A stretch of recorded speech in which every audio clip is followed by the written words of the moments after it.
يبقى ايه؟ هو عيب في حقك انك انت تتعامل مع امن الدوله؟ انت ليه بتستنكف منه؟ شرف ليا لو انا بعمل حاجه لصالح دولتي ان اروح اتصل بامن الدوله اقول لك أنت تعلم يا سيد الفريق مش معيب ليه؟ بأن هذا هو اتهام يعني مش اتهام، مش اتهام. انا بقول له ان المعروف عنك العالم بيتكلم بيقول لك كنت بتتعامل مع فلان. اتهام يعتبره اتهام. طيب هناك ايضا من يكتب والكثير يكتب مثل الدكتور علاء الاسواني مثلا بان هناك 35 بلاغا قدمت ضدك ودفنت. لا ما دفنتش ابدا، كلام كاذب، لم تدفن. هذه القضايا مع قاضي محترم اسمه المستشار هشام رؤوف لا زال لا زال بيتناول حتى الان. يعني هذه القضايا وهذه القضية التي يعني بدأنا بالحديث عنها لن تمثل عقبة، ولا القرار الذي صدر لا يمكن عقبة في طريق عودتك إلى مصر، لكن التوقيت. شوف حضرتك بتتكلم على إيه؟ بتتكلم على حاجة أنا اللي جنت في يداي، أنا عارف أنا عملت إيه وما عملتش إيه. لا يمكن إلى أن أموت قضية هتقف في سبيلي، لأن أنا أعلم إذا كنت عملت كده ولا لا. أنا أدرى واحد، لا ولذلك بقول بالفم المليان لا يمكن إلى أن أموت قضية هتقف في طريقي بحال من الأحوال. طيب قضية قتل متظاهرين في ما يعرف بموقع الجنة، يعني استدعيت للشهادة ولم تذهب. الحقيقة إن المحكمة استغنت عن شهادة. إيه رأيك أنت بقى؟ الحقيقة إن الشاهد اللي قبلي، خليك بس معايا، الشاهد اللي قبلي شهادته دخلت البلداجي وصفوت حجازي متهمين في القضية. إيه رأي حضرتك بقى؟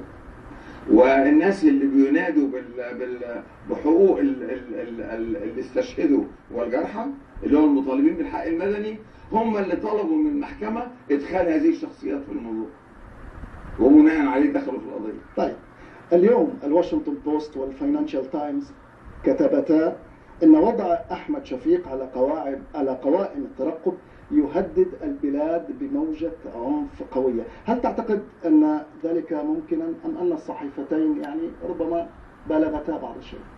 الصحيفتين معلوماتهم ليست هينة، ولكني لا أتمنى ذلك. ليست هينة بمعنى أنك تتوقع ردة فعل؟ أكيد لهم مصادرهم، ولكني لا أتمنى ذلك، لأني سوف أعود سلما، وسوف أعمل في السياسة سلما، وسوف أحقق كل ما أريده سلما مع ال 13 مليون ويزيد بقى مؤخرا اللي تكرموا عليا وتفضلوا وادوني صوتهم.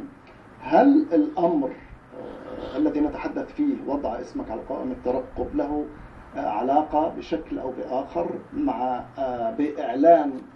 بإعلانك تأسيس حزب سياسي؟ ناس كتير بيقولوا كده، أنا ما قلتش كده حاجة. ناس كتير بيقولوا إن هو وسيلة، يا إما وسيلة تقلقني من العودة دلوقتي، يا إما وسيلة هي تسيء إلى سمعتي وخلاص. في كل الأحوال هي وسيلة. ولكنك قلت بأن يعني أحمد شفيق ربما يزعج البعض في مصر. مؤكدا مؤكدا، ده مش كلام، ده كلام الناس اللي في مصر، مؤكدا. طيب كيف تابعت التطورات الأخيرة على الساحة المصرية؟ وأخص هنا بالسؤال إقالة رئيس المجلس الأعلى للقوات المسلحة المشير طنطاوي ورئيس الأركان سامي عنان وغيرهما من قادة المخابرات العامة والعسكرية. إحقاقا للحق، وأنا يعني بتجرد من كل أهواء شخصية بقى عن الموضوع ده. هو حق رئيس الدولة بالدستور، هو حق رئيس الدولة، هذا معروف، لكن أنت يعني كيف تقرأه؟ معلش يعني أنا بقول هو لم يقترف خطأ، خلاص ده جزء وده المهم. يعني أنت كنت تتوقع ذلك؟ يا فندم خليك معايا، هو لم يقترف خطأ، رئيس الدولة مرسي لم يقترف خطأ، تمام خلاص تمام. الجزء الثاني بقى، لماذا الآن أنا قد أستغرب شوية. الخروج ما استغربوش، أنا أعتقد إن دي زي ما تقول الشكل اللي كان هيكون أما يقول الأوان، بس ليه الأوان قام بسرعة كده دلوقتي؟ هو ده اللي أنا مستغرب. طب وأنا أسألك عن ذلك. أنا قد أتخيل إن واحد زي السيد المشير قضى خدمة طويلة جدا، وعلاقته بالإخوان جيدة جدا، يعني ما عملش أداء يحسب عليه، ما عملش أداء عنيف يحسب عليه، ما عملش، ما أسالش دماء مؤكدا. طيب أما يخرج، هيخرج في يوم من الأيام سلمي، يبقى لهم أنا خارج وأنا يا دوبك وخلاص متشكر. أعتقد إن ده، مش عايز أقول إنه اتفاق، حتى لو ما كانش اتفاق منطوق فهو اتفاق داخلي، هنخرج في يوم من الأيام بهذا الشكل. ما افتكرش لينا دور تاني بعد ما اقعد لي كمان سنه هنا ولا سنه. الخروج الامن كما يطلق عليه. مش عايز، انا بكره الكلمه دي شديد الحقيقه، لانها معيبه، كلمه معيبه جدا. ولكنك يعني عفوا يعني عفوا عن لا، اللي قالوها يعني طيب انت تقول بان علاقه المشير كانت جيده مع الاخوان. طبعا شيء جيد مع الاخوان، ما اقدرش انكر، جيد. يعني هو دايما كان في تلبيه لطلباتهم، دايما كان في تفاهم ما بينهم، دايما يعني طيب اذا كانت العلاقه هكذا جيده بين المشير وال عشان كده بقول لحضرتك لماذا يقوم الرئيس مرسي باصدار قرار باقاله المشير؟ هنا بقى اللي اقول يا ترى دي يعني يا ترى دي مفاجاه ما كانتش متوقعه ولا ايه؟ لكن الرئيس مرسي والنظام، مش رئيس مرسي والجماعه حسبوها، لقوا الخروج دلوقتي احسن فنفذوه. طيب البعض يتحدث في هذه النقطه تحديدا ويقول بان ولكنه يعني هو نفذ اسرع باجراء، هو حقه الكامل. طيب هذا مفهوم. طيب يعني كتاب مصريون يقولون ويكتبون بان رئيس مرسي والاخوان المسلمون عقدوا صفقه مع بعض قيادات المؤسسة العسكرية للتخلص من المشير طنطاوي وعنان، أنت كيف ترى هذا؟ الحقيقة أستبعد، بالأمانة أستبعد، يعني مش بعمل كلام سياسي دلوقتي. لا أستبعد، لأن اللي اتعمل كله التسلسل، يعني مش بعيد عن، يعني أحد البدائل لو جبت 5 قال لهم حطوا فكرة، 2 3 منهم هيحطوها بالشكل. حادثة مقتل جنود مصريين على الحدود في رفح، هل عجلت بهذه الخطوة؟ أنا غير سعيد خالص بما دار في هذه الحادثة، غير سعيد بما دار في التحقيق في هذه الحادثة. ما مصدر عدم سعادتك؟ لأن ما يدور من عمليات عسكرية في سيناء ليس هو الحل الوحيد للحادثة. عمليات عسكرية تقصد ماذا يعني؟ أرجو التفسير. يعني النهارده اللي ما يدور في سيناء من أعمال التطهير ضد الموجودين ده شيء كان مطلوب من سنة ونص. من سنة ونص احنا متأخرين فيه. ده في تقديري أنا راجل اكس ميليتري يعني عسكري سابق، ما اعتقدش ان لازم بالخطوة دول هم اللي يكونوا عملوا دي. مين دول ومين دي؟ دول اللي مقيمين في سيناء النهارده من غير ابناء سيناء. جماعات متطرفة؟ ما الله يعلم، لكن في احنا سيبنا سيناء تمتلئ بعناصر من غير ابناء سيناء، اندمجوا بابناء سيناء، ممكن تكون مصالح اشتركت يعني الله يعلم، لكن دول مش هم اللي عملوا دي. يعني المشاهد الآن ست فريق يعني يتساءل، يعني ربما عندما يستمع إلى مصطلح دول يعني ايوه دول اللي هم بقول لحضرتك كل من اللي بيضربوهم النهارده في سينا دول. البعض يقول دول ناس من القاعده، ما بقاش حد عارف دلوقتي. ما هو من غياب المعلومه السليمه خلاص. قاعده ايه اللي جت قعدت في سينا سنه ونص؟ ازاي؟ اذا من؟ ازاي؟ اذا من؟ مش من، ما هو جايز يكون فعلا، ممكن يكون ناس من الشرق، ممكن يكون ناس من هنا، ممكن يكون ناس جايين من البلاد اللي فيها الارهاب طاغي. خلينا نتكلم بصراحه الفريق، يعني هناك من اتهم عناصر جهاديه اتت من قطاع غزه في الى سيناء.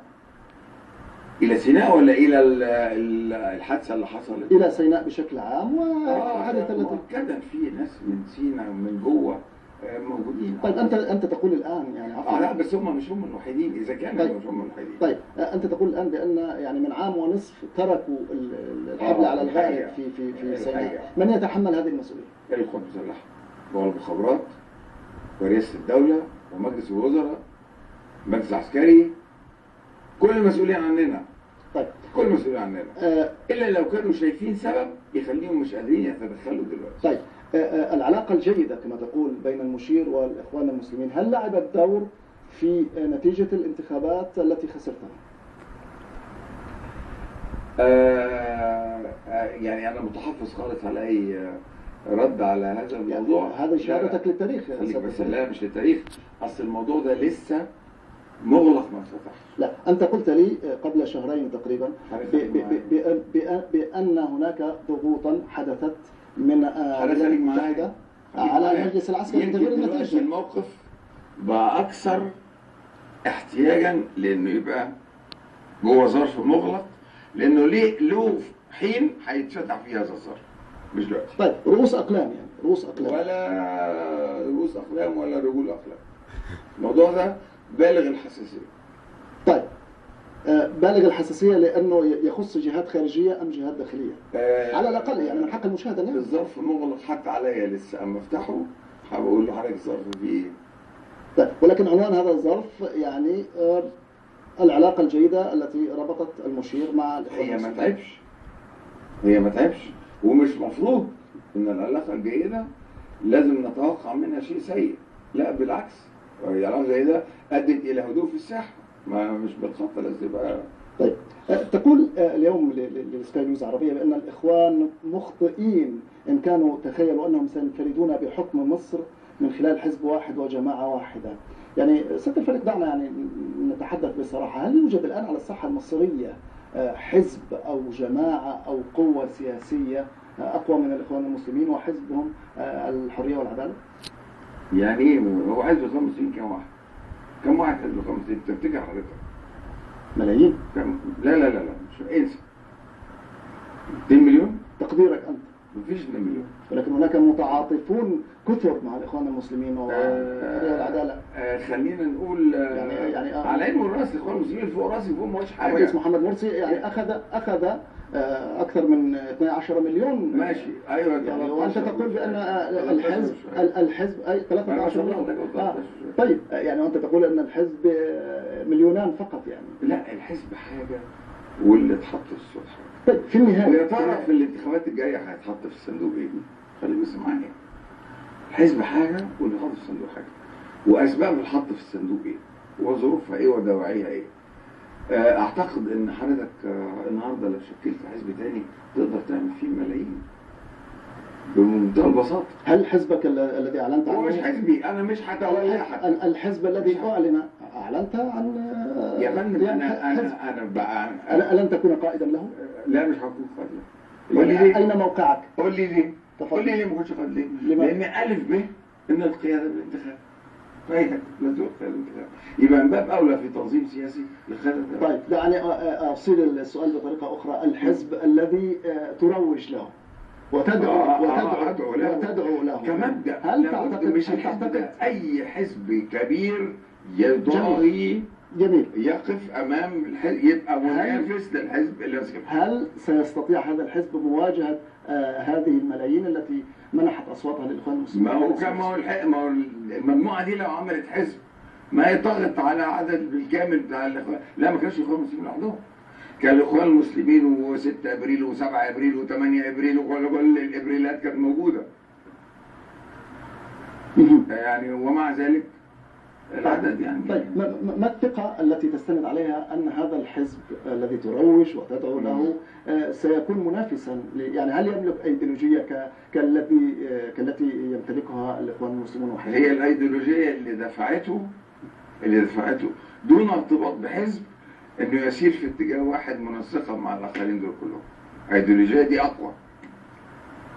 على الأقل ما فيهاش مصلحة مباشرة. طيب وجودك خارج مصر ألا يؤثر على مدى استقبال الناس لهذه الدعوة؟ بالعكس ليه يا فندم؟ هي الدعوة مش مني بس، الدعوة من ناس كثيرين موجودين في مصر. أيوة ولكن يعني دعنا نتحدث بصراحة.